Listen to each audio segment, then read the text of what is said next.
Hello, hello. Good morning, Evren. Hi. So it's lovely to be able to host you for an interview on Zoom this morning. And everybody, this is the first time that Evren Odçikin has been at Marin Shakespeare Company. We're so thrilled to have him directing our current production of As You Like It, which goes into preview next Friday and opens on the 20th. So, welcome, Evren. And I'm just delighted to be with you this morning and to be able to work with you as a dramaturg on As You Like It. Yeah, So, it's so fun to be with you this morning and also yeah, to get to collaborate with you. You've been such a huge help for this adaptation. well, we might talk a little bit about that later, just so that people Mhm. know Yeah. how, because every relationship between a director Mhm. and the creatives on the team and the cast is a marriage of sorts. Yeah. And so you enter that, the director has to enter with just their ideas about where they want to go, how the team is going to uplift or to realize that world of the play. So it's a huge thing. And with you, Evren, you were the associate artistic director at OSF Ashland, and Mhm. now you've come to relocate in the Bay and really are directing at theatres all around the country. So we might talk about that in a little bit. But could I ask you what brought to the fore your wish to choose As You Like It? Yeah, as you like it, when you're a director who works on Shakespeare, you usually have your list of plays, and you have your thoughts towards each of those plays about what you would want to do with them. I tend to be more drawn to the dramas than the tragedies and the histories than the comedies, I find. But As You Like It has always been on the list, but I've always felt like I couldn't do it because it sort of has a lot of, especially in Act Two, a lot of sort of sourness within the context of 2026. The reason why I love it is that it's this really beautiful, sweeping love story, and it's incredibly queer. A lot of Shakespeare's comedies, plays in general, but comedies have gender bending. There's a lot of dressing as the other gender. But this one, really, of all of them, feels like the queerest. There's just so much love between, two women in it. And then I see Arden in a very specific way, in this sort of really beautiful intergenerational way. And that's been kind of a very fun thing to think about. But I've always thought I couldn't direct it because of some of the gender norms that are in the second act, some of the characters, and the cruelty of some of the comedy in the second act in the original. I just always felt like I couldn't touch it, that I didn't have a way to land it. So when I started talking to John Tracy, the artistic director at Marin Shakes, and part of their sort of vision is adaptation. Part of their vision is how do we sort of wrestle with these plays so that they work in 2026? And once I was given that permission, I started to sort of imagine a production of As You Like It that I would want the queer youth of today to see and feel reflected by and to sort of um, feel sort of uplifted by. And that's been my sort of guiding principle in this production. I kind of joke that I'm sort of making it for the queer teenagers. It's sort of I'm making it for the younger me in a way, the production of this play that I wish I could have seen when I was in high school. And that's been a really, really lovely exercise. And I love Shakespeare. He's sort of his poetry and his plays have been at the very core of me learning English. I'm an immigrant from Turkey. Um, and sort of I always joke that he is one of the writers that gave me my second home language. So I have this sort of amazing love and passion for his work. And it's always really lovely to be in this sort of creative conversation with him. And this is certainly the deepest conversation I've been with him as a writer myself, because we're really sort of doing a lot to figure out how to map As You Like It in a way that lands today. So, Evren, I love that thought, and I just want to dig into it a little bit. For our audience, I don't know how familiar you all are with As You Like It, but one of the critiques of the play has always been that somehow in the series of marriages at the end, that the play is has experimented in queer love and ends up authorizing straightness. Mhm. Now, Evren has switched that around. Can we gesture to what you've done without giving everything away? I mean, with Shakespeare, I always wonder if giving things away is a problem, because these plays are like so well known, especially, As You Like It is one of the better known ones too. But for the newbies and also the Shakespeare nerds watching, yeah, it's for me the thing that happens a lot with Shakespeare, right? He was this incredibly transgressive writer, politically, socially. And he usually got away with it by setting his plays in other countries, right? This one is set in France, which the British thought to be a very sort of um, liberal and like kind of experimental place. Some are set in Roman times, Greek times, and that was part of him protecting himself as a populist artist. They were the king's men, right? So they had to keep the king happy.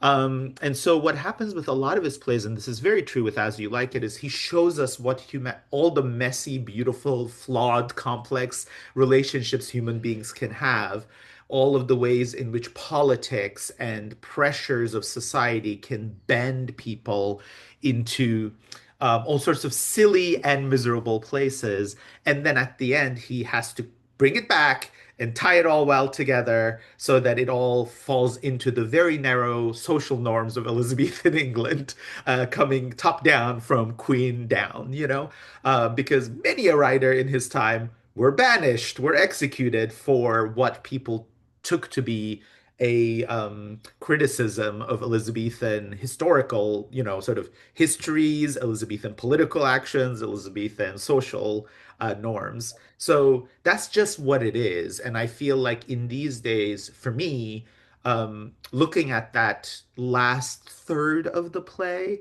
um, there were, two couples that would end up together as part of four couples at the end. That always my strong reaction would be they should not be together.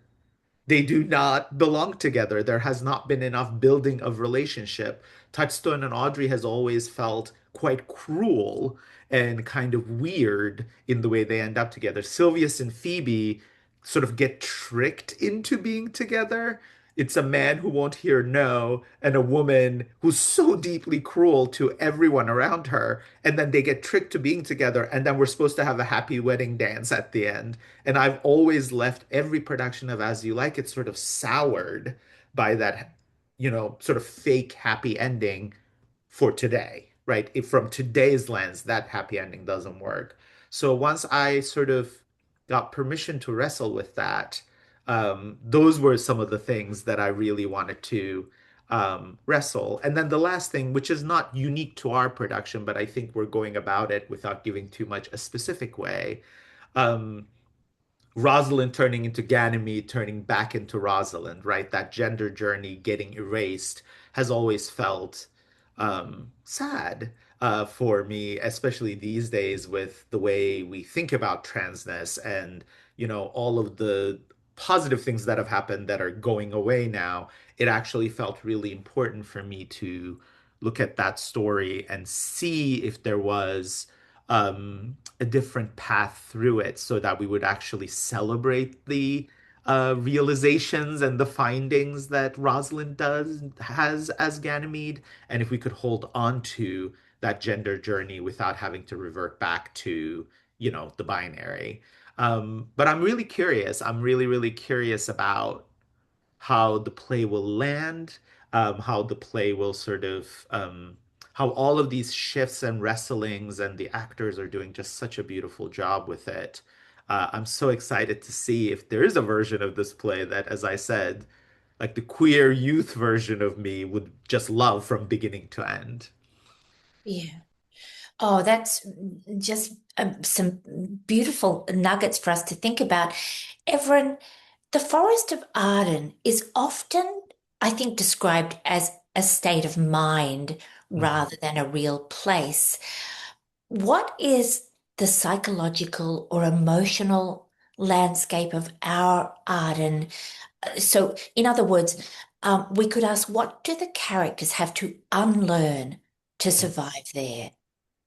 It's such a good question. And this is actually one of the biggest things I think as a director you have to wrestle in this play. I mean, there's always the obvious question of what is Arden? Where is Arden? What is the place? What are the rules? And I can talk about that in a second. But I very much agree with you that Arden can be a very sort of emotional state and Yeah. a sense of openness.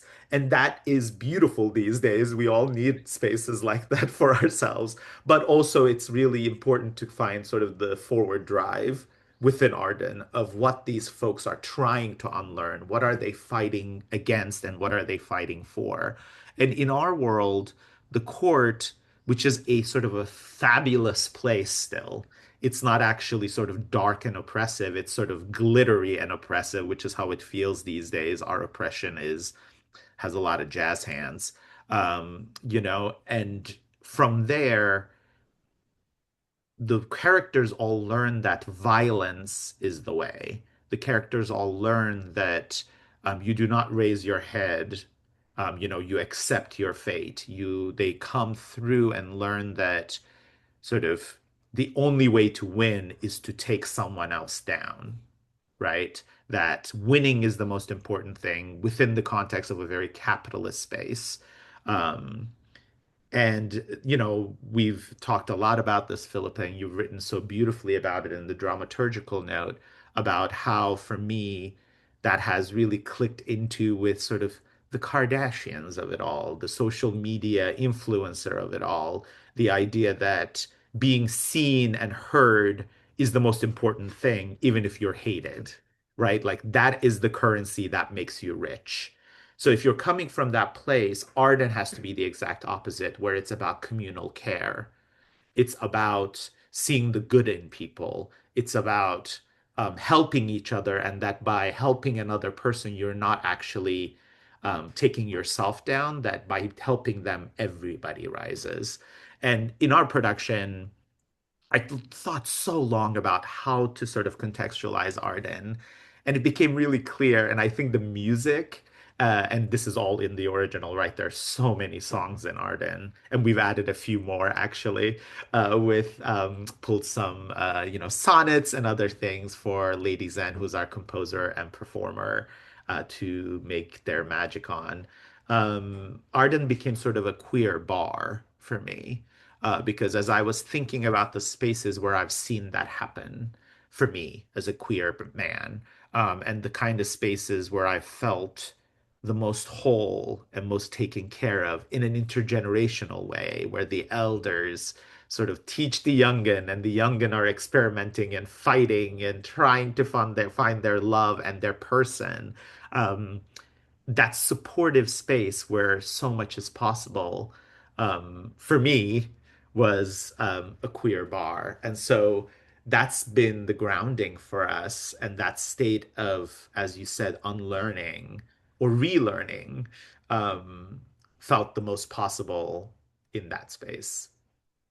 Yes, and Evren, I'm just thinking, one of the age-old sort of common cries today when somebody is seeking a relationship is, oh, that person just doesn't meet my needs.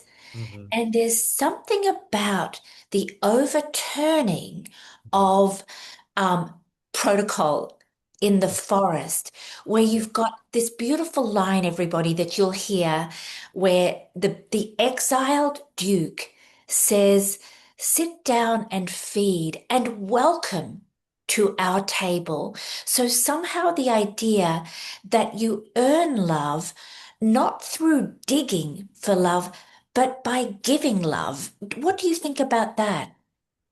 Well, it's such a, I think because queer folks have been facing so much violence for so long, right? From a lot of times, less so now, one hopes, but I don't know if it's true, from those that are closest to you. That lack of acceptance when you are so sure of who you are, but that somehow that is weaponized or vilified, right? So queer folks have had to create chosen family for hundreds of years, thousands of years, right? Um, there were all sorts of codes to recognize each other so that you could be safe. There were these closed door safe spaces where you could love each other. And those were usually held by someone like a Duke Senior, right? Those spaces in the ballroom scene, the family structure, the house structure. Um, there's always an older queer person who is welcoming the young folks and making sure that they understand that they're loved for just existing, right? They don't have to audition for their humanity. They just come, they're human and they're whole. And I think that line you just said so beautifully happens immediately after a threat of great violence from someone, Orlando, who hasn't learned anything else, right? That's all he knows is to be violent. That's how he's survived and lived in his previous life. And it's really fun in the play, in the way that Shakespeare comedies work. That moment of kindness Duke Sr. gives, that offering of help and love just because he's in pain, not because he earned it by action yet. Just he deserves love because he exists Yeah. so quickly changes him. And all of a sudden, he becomes this sort of almost silly, but also so deeply lovable sort of poet boy that runs around the forest and writes terrible poetry to his lover. And again, the elders in Arden just kind of accept him for his new self and allow him to work through what that means and how he can find a much better version of himself where he can accept who he is and who Rosalind Ganymede are. And I think that sort of the play shows us like how one small moment of kindness can make such a huge difference in the life of a young person, you know? Yeah. And Evren, I'm just thinking about, you just mentioned the words where you don't have to audition for acceptance. Mhm, And I absolutely love that thought that there's something about this play is all about a performance that is highlighting the performativity. Sorry, that's such a clumsy word, but it's highlighting the way that so often what we think about as our unique selves is something that we have learned to perform very effectively. mhm, And so I think one of the beautiful things about the world you're putting together is that even if we don't trust yet a new self, even if we don't trust that others will accept that self, I mean, what's to be lost in performing it? What's to be lost in reaching out and saying, I accept you, or I accept myself? Because Orlando begins the play from such a place of loss. He mhm, has not gotten his inheritance that he was expecting. He has been displaced by his older sister. mhm, And there's something that has to happen for Orlando to go from that feeling of being starved of everything to the hope for plenitude. mhm.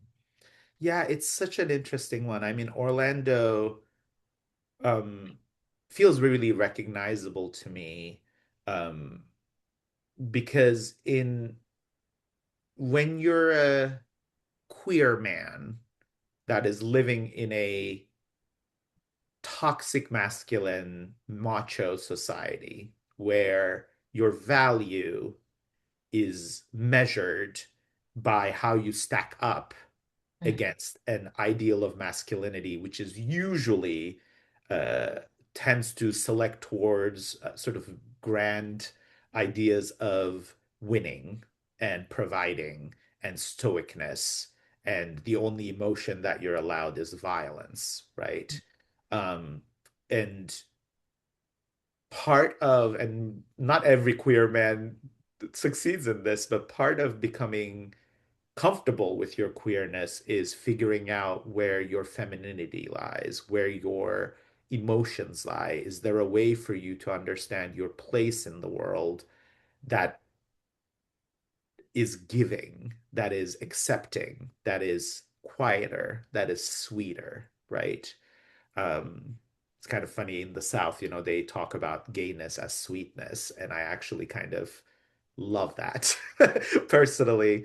An idealized queer man in my mind is sweet, and I think this play becomes for Orlando really about what does it mean when you get to be as sweet as you actually are, and you and to be accepted for that and what that does for him, and what that allows him to do for others in this case for Ganymede, for the person, the Rosalind Ganymede, the dual person that he seems to fall in love with twice, in both genders. So I think there's something really, really beautiful about that through line for me. And then the Rosalind of it all, I always say this play is so interesting because Rosalind puts on this disguise or takes off a disguise to become Ganymede, um, and then gets to the forest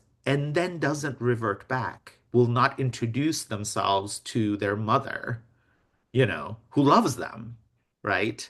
Will keep testing Orlando to make sure they're safe. So there's something about, for me, um, I think as Americans, we love an individualistic sort of hero journey queer story where a queer person becomes themselves, find themselves out against all odds, against all obstacles, right? We love a individual success story in this country, which is sort of how we've ended up in our current political quagmire, if you ask me. Um, but what if the queer narrative at the center of this play is about something else? What if Rosalind knows exactly who they are?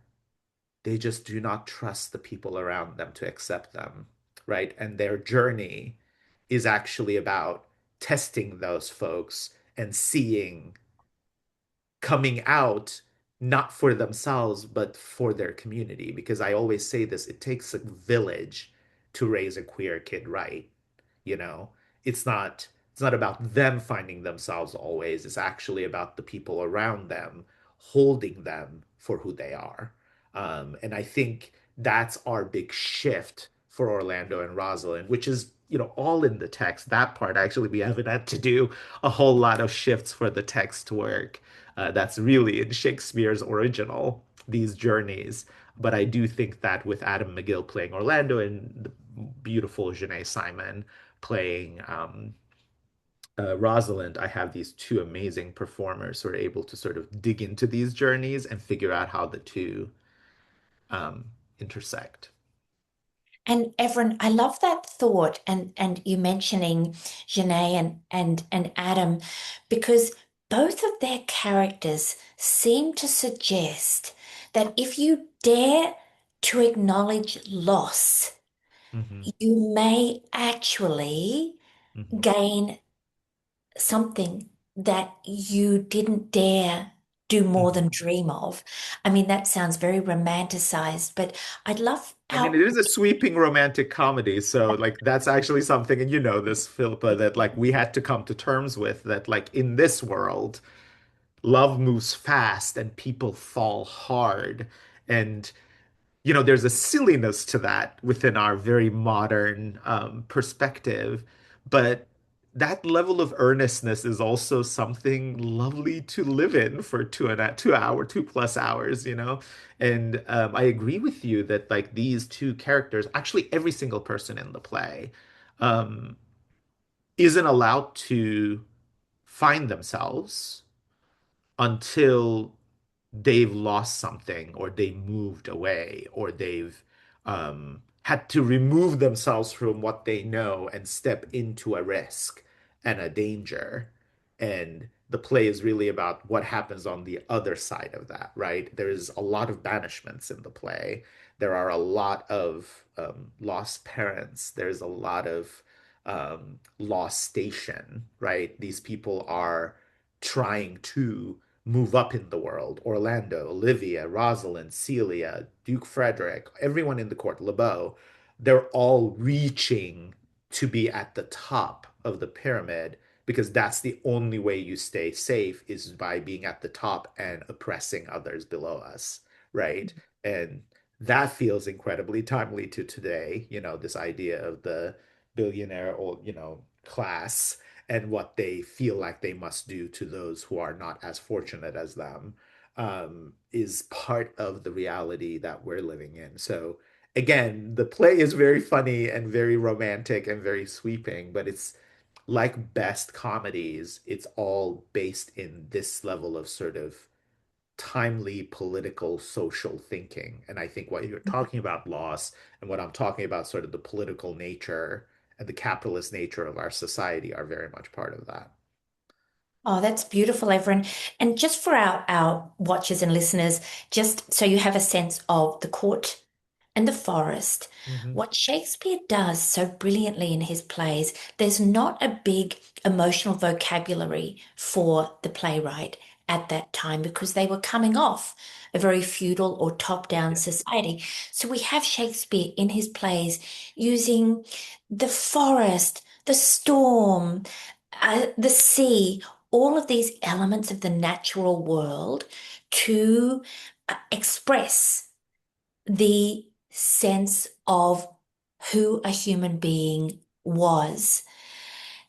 And just because I know everyone's got to get to rehearsal in a minute, but what I did want to close with, everyone, is could you describe your life as Associate Artistic Director up at OSF, which many of our listeners love to go to, and how your world has Mhm. shifted now that you are traveling all around the country?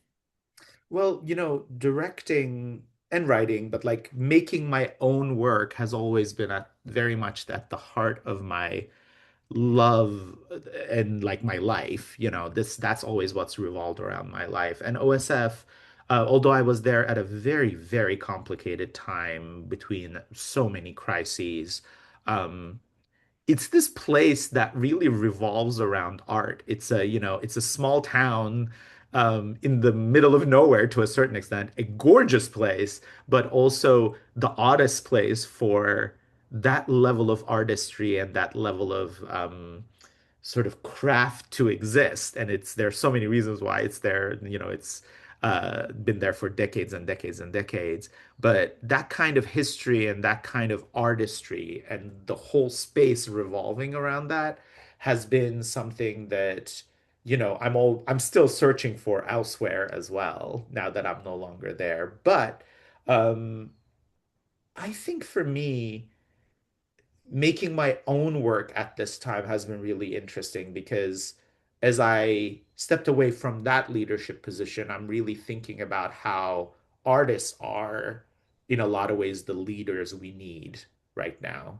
We are the ones that the society might need to listen to because I think artists have this beautiful way of, you know, soberly looking at our past, really reflecting on our present, and if we're lucky, imagining a future that might be better, bigger, and more just, right? So that's sort of how I think of my work. And to be able to bring that vision and that leadership to very different communities all around the country, actually, really all around the world, um, is such a gift.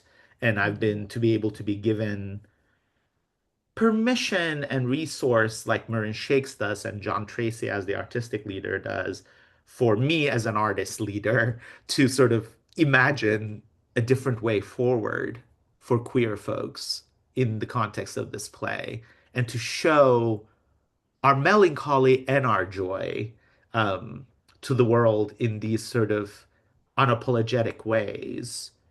That's what you hope for as an artist. And I do believe, because I'm sometimes idealistic, naive in the middle of this horrible, horrible time, that these little bubbles of spaces we can provide each other so that we can mourn, laugh, and imagine together is actually how we're going to get out of this mess. So in a way, not to make our little romantic comedy, beautiful, sweeping, fun play into something bigger than it actually is, but I do actually believe in the transformative power of comedy and joy and romance, especially when it is given with such generosity to folks who don't still get to see themselves in those spaces with their full complex humanity. That's how we make change. So in a way, what I did at OSF, which was about sort of trying to make change and make things better and create beautiful art from a producer programmer seat, weirdly doesn't feel that different from the leadership I'm able to bring um, as a director or as a generative artist. It's the same impulse. It's just one revolves around story and the other one revolves around organization and structure. Yeah. But it's all Yes. related.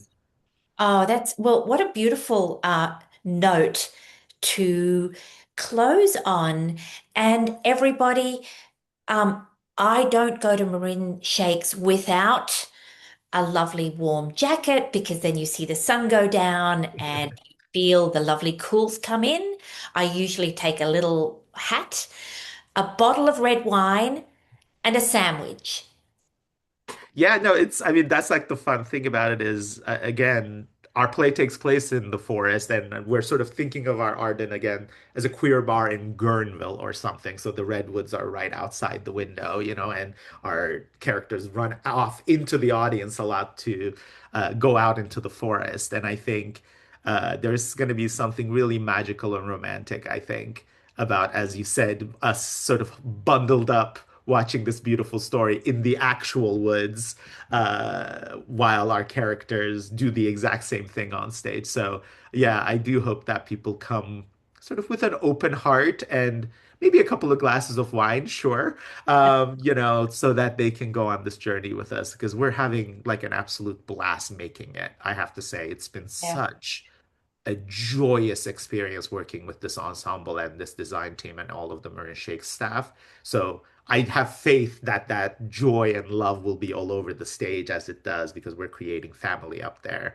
And it'll be so fun to see our audience come join us and sort of go Yeah. on that sweep with us. And everybody, please go online, marinshakespearecompany.org, and we will see you out at the theatre. Thank you so much, Thank you, Evren. Philippa. You're the best. You're the best. Bye. Bye.